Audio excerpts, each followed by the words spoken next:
Roque came by. He is from Brazil, and he is a guitarist who has the most amazing music. I really want to talk about how you got started, Eddie. Thank you so much for being here. Okay, thanks for having me. You are so welcome. How did you get started in music? Well, because of my dad, I was 4 or 5 years old, and he used to play piano. So I was just watching him and say, I want to do that, and I'm only child, so I have nobody else to play. So I found the piano as Your child. something I could do. Your big brother. Yes, and then when I was 12, I heard Gary Moore, a British Irish guy, and I say no, I want to play guitar. The piano, it's not for me You anymore. switched from the piano to the guitar. Yes, How was that? it was really hard because back in South America there was no MTV at that time. There was no magazines or YouTube, anything. So I had to figure out by myself how to translate chords and stuff from the piano to the guitar. I'm a left-handed guy, but I'm playing right-handed because I didn't have anybody to tell me what to do. So it was really hard. I'm still thinking like this and playing like this. It's kind of weird thing, but it's working, so far. So you came out here to America from Brazil when? Sorry. When did you come out here from Brazil? 4 years ago was 2015. When you were in Brazil, how was your music? Did you do gigs? Tell me about the life there. Your musical life, I should say. Yeah, I started too early in my life with music. So all my friends were musicians and the places that I used to go. So gigs, it's something that naturally started to happen. I used to say I never choose to be a musician because I look back like I've been doing this for my whole life. No regrets, but I never had to work that hard to live as a musician because I was born there and raised there and playing music as a full-time thing. Here was a little bit different because I arrived here with no friends, no family, like no connections. But I'm still blessed that I'm still making music, right? What was the first thing that you did when you came to America? I cried for a month. I still cry. I'm just a crier. No, just kidding. I had no friends, so I was in Hollywood Boulevard, uh, waiting for people to pass, carrying guitars and stuff, and follow those people like where they're going. That's a good idea. Yeah, don't do that. I almost got arrested. Where did you go? Like the first place was a church. I was following these guys like they trying to play in that church. So I got my first gig playing in a church. Then I found bars and studios, and that's how my professional life here started. And I've been lucky so far. Wow. Okay, so let's talk about your music. You're a guitarist, and you don't sing, but you have instrumental type music. What would you describe it as? Well, I have 3 albums so far. I just released my last album, and I'm already recording another album, going back to the blues. Will be called a very interesting name because everything's so personal. People say you don't sing, but all my songs they have lyrics. I'm just not singing doesn't mean that the melodies they don't mean something in that lyric way, right? So it's called Here to Stay, and it's like a very wide message because I'm coming back to the first passion, which is the blues, after a more rock kind of sound. Because the excitement of being here in America and guitar is like a sport here. It's not just a kind of part of music. There's something with guitar, and we're in a place that you can tell for sure that the guitarists they are something else. So I'm trying just to go back to my first passion in music, which is the blues, and I want to be just stay there as we grow and we stop with that mindset like the guitar thing. It's more a songwriter approach right now. So I'm very excited. So when is it going to be released, your new CD? I can tell you because we're starting the production right now, and I'm still promoting the new album that just came out 2 months ago. So we still have a West Coast tour happening and a few local gigs to promote that album. But besides all this promotion, I'm already starting on this. Wow. Well, that's pretty cool coming out here from Brazil just 4 years ago and, you know, getting it all done. Been busy, Yeah. been busy. Wow, that is really cool. Now, where can people find your music? You can find the albums that I released so far on iTunes, the Spotify, Pandora, YouTube, anywhere pretty much nowadays. And where can people find you on social media? You can find Edi Roque, EDIROQUE official, and Instagram, Facebook, all social medias, and on the website www.ediroque.com. Of course. It's everywhere. Well, congratulations to you. Thank you so much for stopping by and talking with us. And have a wonderful time at NAMM. Is this your first time here? It's my 4th year here. Oh, because you've been, yeah. This is the first year, Oh, awesome. and every year is like exciting. Awesome. Thank you so much. And good luck to you. All right. Okay, we'll be back. Hey guys, this is Rockman Rocks from Backstage 360. We're here at the 2020 NAMM. I'm with Jim Bergantino. We're going to talk a little bit about the new line of equipment that Bergantino has for 2020. So without further ado, Jim Bergantino. Thanks, Jim. So obviously we've interviewed you before, but I understand you got some new gear, so let's talk about it. Well, this year's featured gear is our new NXT series of neodymium speakers. This whole idea came about the end of 2018. I met with the folks from Celestion, and they, were trying to work with us to see how we could do business together. And I said, we got into a discussion about this basically 2-decade-old back and forth of tone weight versus neo ceramic speakers. And I basically said, look, I think it's time we re-examine the Neo motor and try to get it to sound more for an MI application than for a PA application. And we talked about it for a while, and I gave him some thoughts and ideas about what we could do to modify the existing Neo motors to give more of that warmer ceramic tone and overtones that musicians have been accustomed to. So they went back to the UK, and it landed on the desk of Paul Cork from Celestion, who's their head of engineering. And he took the project under his wing and came out with what is now our NXT speaker motors and speakers that we're using in the NXT series. And what they've done is really, they've bridged that gap between ceramic and neo very nicely. You get a nice low mid push, but you also get some nice mid-range harmonics in there. So they're very present sounding, they're very immediate sounding, they're very quick, they start and stop very quickly, they have good control. And it's the second day of NAMM right now, and the response has been phenomenal. So we're very pleased so far with how they've done. Now, are these 10-inch, 12-inch, 15s? We have 4 different models, based around 10-inch for designs and 12-inch. So yeah, we have a 210, 212, and we actually have 2 different 112s, one with and one without a tweeter.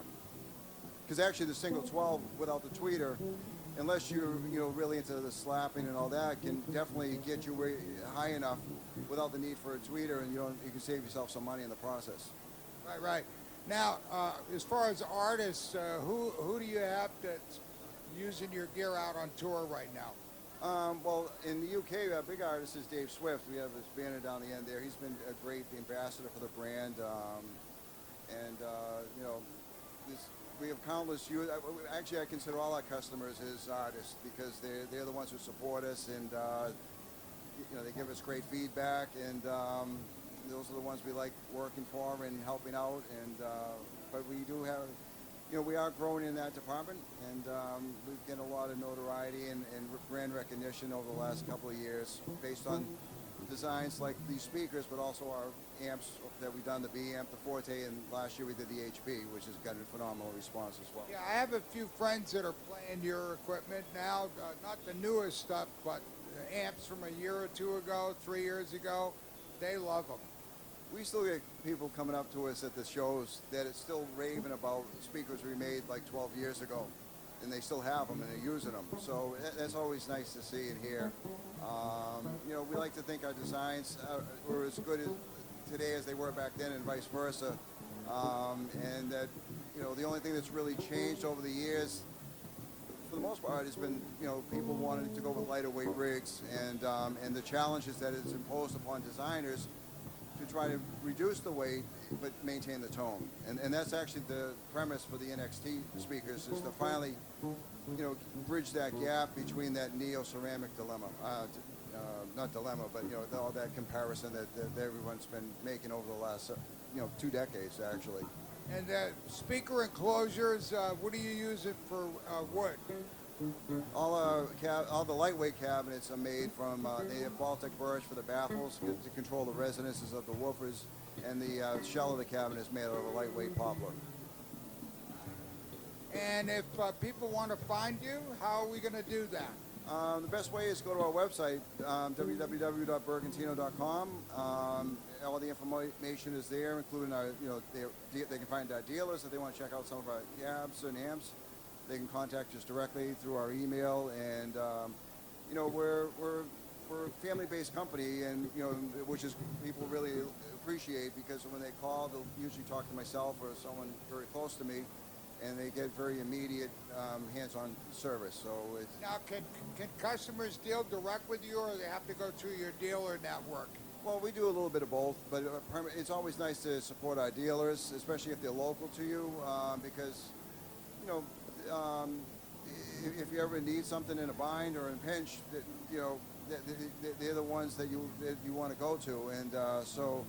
And I'm very happy and pleased with our dealers. They're like family to us, and that's one of the reasons why they are a dealer. You know, it'd be great for our potential customers and existing customers to continue to support our dealers, because they've been, you know, very supportive of us and what we've been doing, and helped us grow over the last 20 years.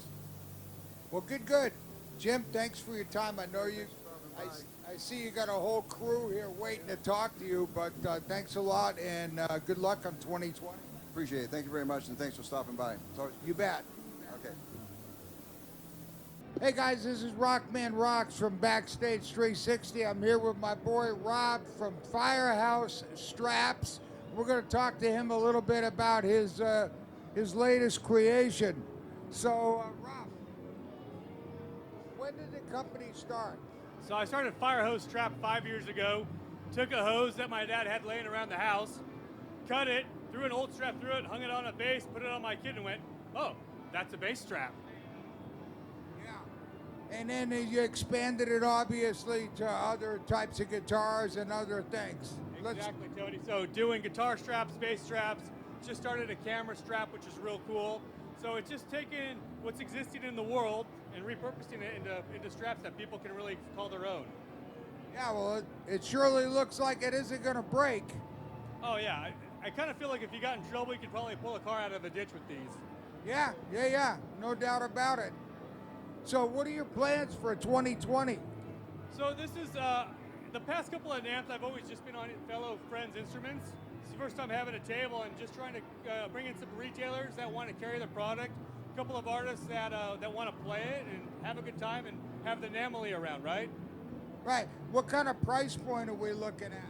Retail, the straps range anywhere from $60 to $90. So some of these that have really gone through the ringer, we call them our trial by fire straps. These ones retail for $60. You can see that they're real soft and they've seen a lot of action. Some of our straps that are from the 60s or 70s that have a lot of this history to them, these are the ones that are going to retail for that $80 or $90 price point. Okay.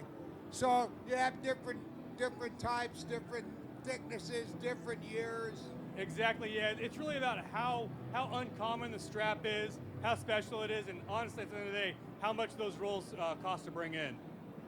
Yeah, and you could put the strap locks on here and everything. You most certainly can. I'm a bass player. I only wear my straps, obviously, and all my basses have strap locks on them.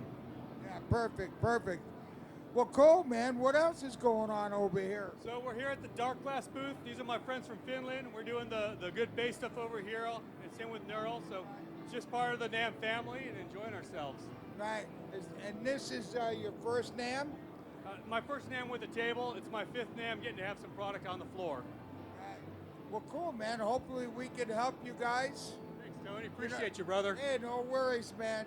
Hey, listen, guys. You heard it from Backstage 360. Rob, my boy, and me, Rockman from Backstage 360. We're out. Hey, guys. This is Rockman Rocks from Backstage 360. I'm at NAMM. We're here today with Roger Sadowsky. Roger, thanks for your time, man. See you, Tony. So let's get right into it. I know you guys just did a deal with Warwick, so let's kind of talk about that, how that Sure. happened. Well, again, I've had my workshop in New York for 40 years, and I'm still going to continue to have my workshop in New York. What I'm doing is I've been manufacturing in Japan for the last 17 years, my Metro line and my Metro Express. So I'm moving that all over to Germany, to Warwick. And they have not only the most amazing factory I've seen anywhere in the world, but they also have worldwide distribution network, which is phenomenal. So they're going to be making our Metro Express. Well, the Metro Express on the other side, but on this side, in the bottom row, we have the Metro line. The Metro line's going to be made in Germany and start at $2,400, which is about my current price point. The top line is the Sadowsky Masterbuilt, which will be made in Germany, and that'll start at $4,100 with a lot of custom options available. And then the other side of this wall, we have our Metro Express, which will be a Chinese-made instrument and sell for $900. And one of the things that impressed me with Warwick, it's not only that their factory is the most amazing factory I've ever seen, but for China, they send one of their top builders over for 2 weeks every 45 days. So that's 9 trips a year to China, where they're hands-on supervising the production.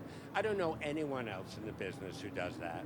And so that impressed me so much, because you don't want to have things made overseas without supervision, okay? Our quality control. Yeah. So I'll be going over myself and May to supervise the first large production run, along with Marcus Spangler, the Warwick production manager.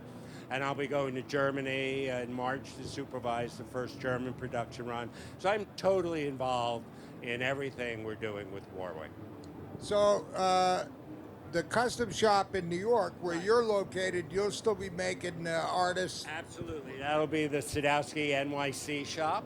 And What kind of price point? 5,000 and up. For what Depending we do. upon the And woods the- and the pickups. On that wall there is from our custom shop in New York. Yeah, I can see why it's 5,000 and up. Yeah. So mainly it's the woods.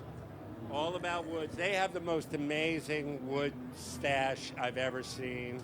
They've got piles of wood that are dated 2002, that they're just still aging everything. Their wood stash is remarkable.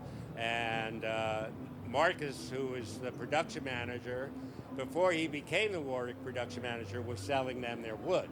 So he knows both the wood end of the business and the production end of the business, and he's absolutely brilliant at what he does. Perfect. Question. Let's talk a little bit about the artists that are playing your signature guitars. Right. Well, the Masterbuilt and my New York City basses have chambered bodies. I started off making acoustic guitars in '72, and I still approach solid body instruments as being acoustic instruments. So for me, it's all about the wood and the resonance of the woods. And I follow a pretty well-established paradigm of trying to pair maple boards with ash bodies, rosewood boards with alder bodies. But we mix it up. We'll be doing ebony fingerboards as well. We're doing roasted maple necks and fingerboards. So you know, we're doing a lot of cool woods. I've designed a whole new line of pickups that Warwick will be distributing over the last year. And of course, my preamp, which is world famous. And we'll be doing more pedals with my preamp in it, as well as what we do in the bass. Right, so for people that aren't playing a Sadowsky bass, they can still get that Sadowsky sound with the pedal. Absolutely. So we have a drop-in preamp assembly that replaces this control plate on a Fender J, and they can put my electronics in. And you can also remove the plate and install it in just about any other bass. I know the bass I have is a Bartolini setup. Right. You know, their preamp, their pickup. Yeah. So I've been doing my own preamp since 1990, and we've just again spent the last year designing a whole new line of pickups, and that'll be distributed as an aftermarket product as well. Well, it sounds like 2020 is going to rock for you I guys. certainly hope so. I'm excited, and I'm excited to be able to spend more time in my workbench again, doing what I love, a little less time managing the company.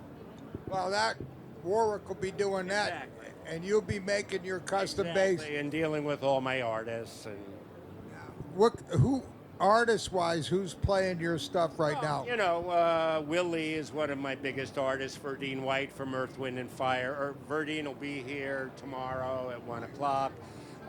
All the working guys in doing the Broadway shows and whatever session work is left. I've got a lot of the top Nashville guys like Tully Kennedy with Jason Aldean and Michael Rhodes. So my whole focus is working musicians. I don't build for collectors as much. I build for working players. Yeah, well, Verdine and I have been friends for, I don't know, 35 years, something like that. Maybe we'll swing by and chat with him Yeah, tomorrow. he'll be here tomorrow at 1. Is he doing a signing? You think you can get him? Yeah, Think you can get him to do a little interview with us? I'm sure we can. Okay. All right, Roger, See you thanks tomorrow. for your time. You bet. Thank you. This is Rockman Rocks with Roger Sadowsky signing out.